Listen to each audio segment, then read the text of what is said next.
Olá, Edson da Legnet. Hoje nós vamos falar sobre a crise hídrica na região amazônica.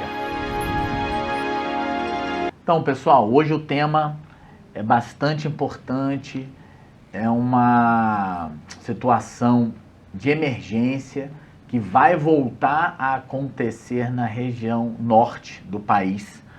Tenho certeza que muitas pessoas lembram do ano passado. Foi uma estiagem muito severa nessa região norte, principalmente ali no Rio Amazonas, no Rio Madeira, Rio Negro, vários rios importantes dessa região, que houve essa estiagem muito grave. E por que a gente está falando disso agora, em 22 de julho de 2024, né? Se o pico da estiagem é lá em outubro. Justamente isso, estamos em julho, então já se antecipou em 3 meses essa estiagem, então já temos que nos preocupar e muito com essa situação, tá? Ano passado, em outubro, foi o período mais sério. Várias pontes, tenho certeza que muitas pessoas acompanharam que várias pontes improvisadas foram colocadas no rio, né, no Madeira, para poder chegar nas embarcações de importação, exportação de mercadoria, porque o porto não tinha como ter acesso pelos locais normais, né? Porque todo mundo sabe que a estiagem ela é uma coisa que acontece todo ano, estamos acostumados. Só que 2 meses, 3 meses antes do previsto é de se preocupar. Então, a gente tendo números aqui, um exemplo, a gente vem vindo de janeiro até abril, mais ou menos, com 370 milímetros de acumulado de água por mês, e chega em maio, despenca para 70. Então você vê como essa estiagem ela está já ficando agressiva e o reflexo já está acontecendo, já tem uns 15 dias, então mais ou menos aí dia 15 de julho já se está tendo reflexo nessa região, tá?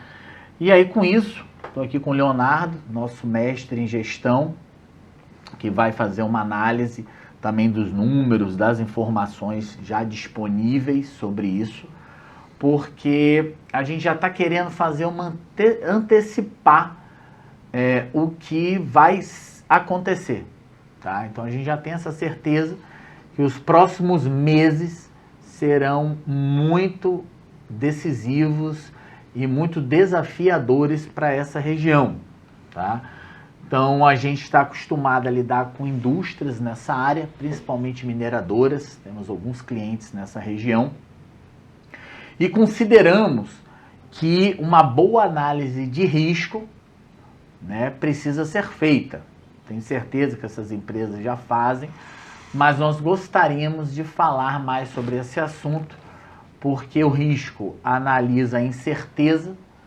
Então, até que ponto essa estiagem vai estar impactando a atividade dessas indústrias, né? Porque ano passado a gente analisou o tanto que houve de prejuízo na região, isso tanto você observando a área industrial, como as pessoas, os ribeirinhos, né, da região, que foram muito impactados. Então, vou passar aqui para o Leonardo, para ele complementar tecnicamente, e depois volta para mim, para eu ratificar uma matéria que saiu hoje, que essa aí realmente é de se assustar, porque a gente valida uma informação que a gente bate nessa tecla, que instituir políticas ambientais e sustentáveis nas empresas, nas companhias, é imediato, tá? A gente já está olhando no retrovisor as empresas e essas ações que já deveriam ter sido implementadas. Então, Vamos lá, Leonardo, ajuda a gente, por favor. Olá, Edson. Você falou muito bem. De fato, essa grande seca lá na região amazônica antecipou. A gente acompanha aqui os índices pluviométricos, não está chovendo na região e a chance dos reservatórios não encherem é muito grande.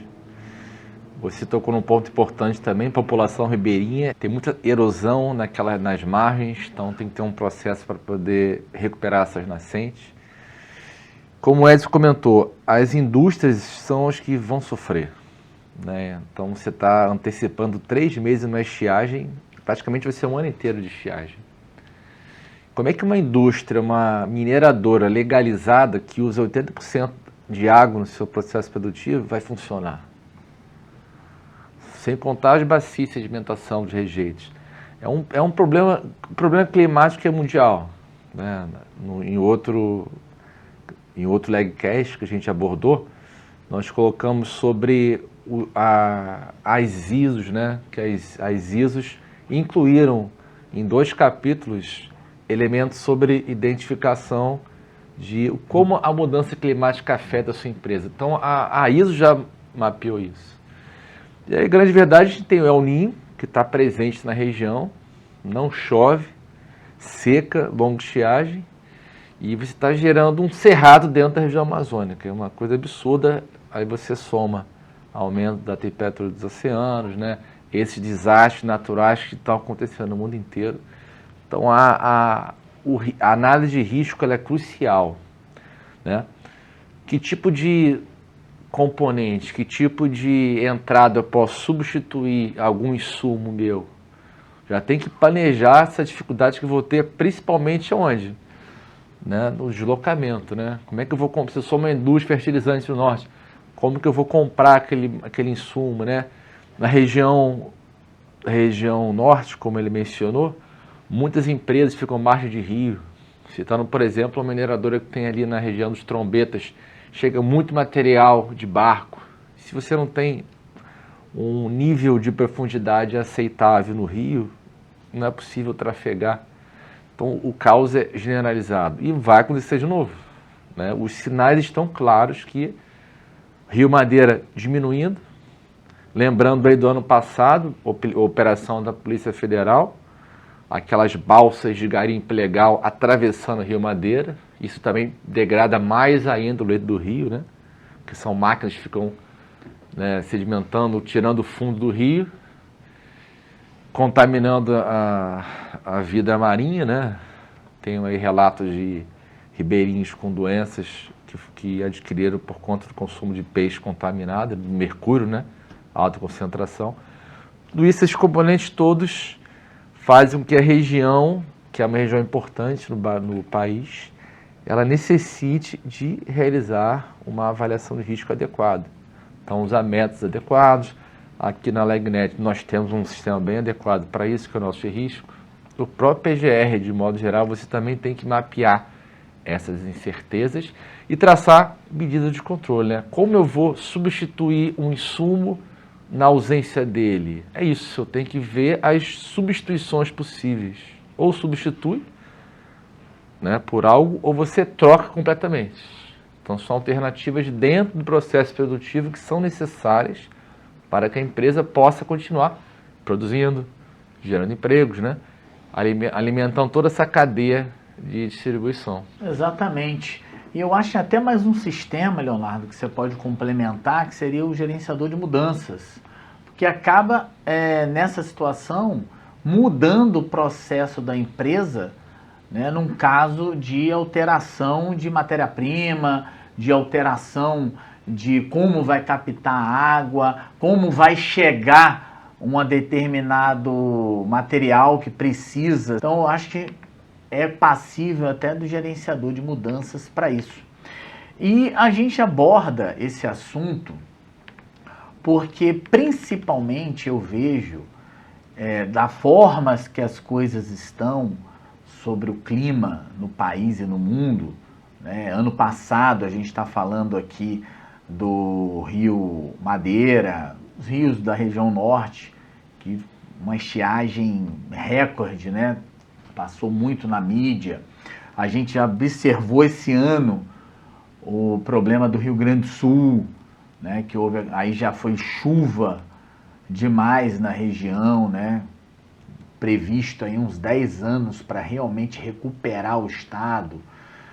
Agora, novamente, já acendendo o alerta novamente dos rios da região norte. Então, isso aí, fora outras, né, que isso aqui a gente está falando 2 pontos que teve uma mídia maior, mas a gente tem vários outros problemas no que diz respeito ao clima. Então, o que a gente quer trazer é que as empresas hoje não podem deixar de observar esse tema.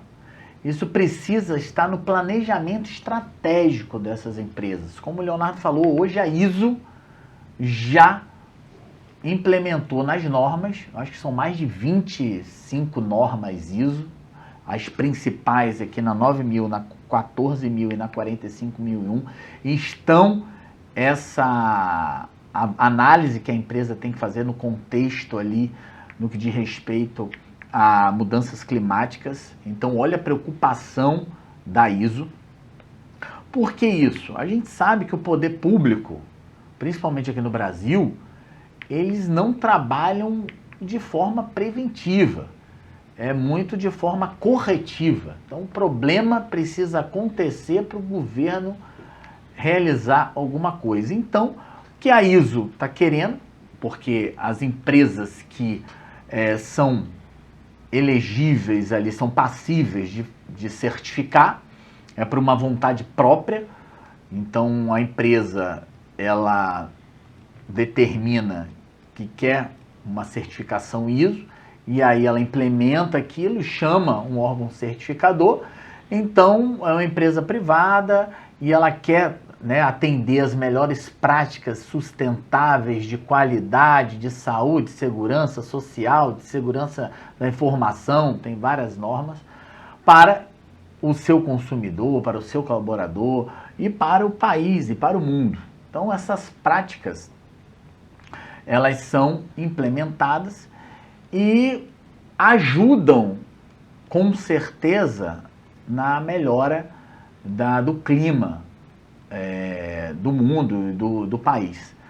Então, o que a gente quer? Que as empresas observem isso, não fique só na ISO, porque a gente sabe que a ISO, como eu acabei de falar, a empresa que escolhe se ela quer ou não certificar, se ela quer implementar. Então, que as empresas que não sejam certificadas tragam isso, essa cultura para dentro da organização e implemente políticas ambientais, políticas socioambientais, porque essa questão climática, ela já deixou de ser luxo, ela hoje é necessidade. As empresas precisam, cada uma, fazer a sua parte, porque senão nós vamos ter um problema generalizado, já estamos tendo. E a notícia que eu vou dar para vocês, ela é gravíssima, que saiu uma matéria hoje, e nós vamos estar informando aqui, que deixa a gente muito preocupado.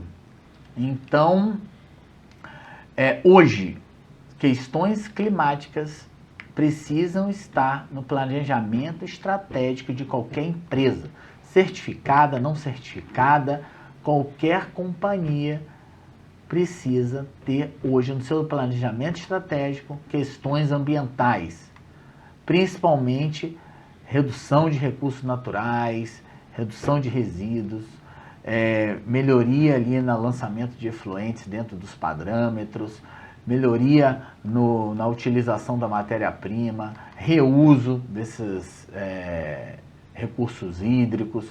Então, tem muitos pontos aí que podem ser realizados e a Legnet tem uma expertise absurda. 33 anos nós estamos no mercado atuando com mais de 1.600 empresas, já implementamos em mais de 5.000 empresas algum tipo de projeto, entendeu? Que não utiliza o nosso sistema ativamente, mas nós já realizamos algum tipo de trabalho pontual. Então, é um conhecimento muito grande e cada vez mais a gente vê isso acontecendo. Nós não estamos aqui como, a Legnet está levantando a bandeira ali ambiental, eco alguma coisa, eco isso, não. A gente está falando uma realidade, tá? Estamos falando que teremos problemas nos próximos anos e está só piorando. Então isso vai afetar toda a população brasileira, mundial. Então vou passar aqui para o Leonardo para ele esclarecer essa parte da gestão de mudanças. Sim, sem dúvida, a gestão de mudança é um fator preponderante para o sucesso da empresa. Então eu já tenho que planejar o impacto financeiro, o impacto logístico, né? O que isso vai gerar de interrupções no fluxo da minha cadeia de suprimentos, dentro do processo de uma empresa. Não é só a mudança em si, né? Pegando um pouco, relembrando o que aconteceu no Rio Grande do Sul, é um exemplo clássico da gestão de mudança, né? Que nós falamos no outro Legcast, de empresas planejarem de fato a mudança física da sua empresa por conta do fluxo né, o nível da água dos rios. Mas nessa área do Nordeste, a mudança, sem dúvida nenhuma. Eu tenho que pensar em materiais mais sustentáveis, né, que não degradem tanto o meio ambiente. Pensar em alterar a minha cadeia de suprimentos, fornecedores, certo? De repente pensar em outro mix de clientes, né, buscar novos mercados, ou até mudar tipo de produto, né, para adaptar à nova realidade do mercado. Então, a gestão de mudança, você vai conseguir possibilitar mapear infraestrutura, gestão de pessoal, gestão de treinamento, gestão de processo. Você organiza tudo e, lógico, tem que ter recurso para tudo. Então, você ter uma viabilidade financeira necessária é crucial para que as mudanças ocorram. Senão, vai ficar só no papel. Exatamente. Para finalizar, vou ler aqui para vocês a matéria que saiu hoje, 22 de julho de 2024, na Forbes. Brasil será inabitável em 50 anos, segundo a NASA. Então, olha a preocupação de uma matéria essa. 50 anos, gente, não é longe. Isso aqui é um prazo muito curto no que diz respeito a ser habitável ou não o local que nós moramos, né? É nosso país. Então, os pontos mais críticos serão aumento do nível do mar, eventos climáticos extremos, mudanças nos padrões de precipitação, acidificação dos oceanos, perca da biodiversidade, impactos na saúde humana e impactos socioeconômicos. Então, deixo aí ponto de reflexão. Por isso tudo que a gente falou, planejamento estratégico, você empresário, você CEO, uma empresa que possui conselho administrativo, levem isso para pautas das reuniões de vocês. Isso é muito sério que nós estamos falando. Muito obrigado, até uma próxima.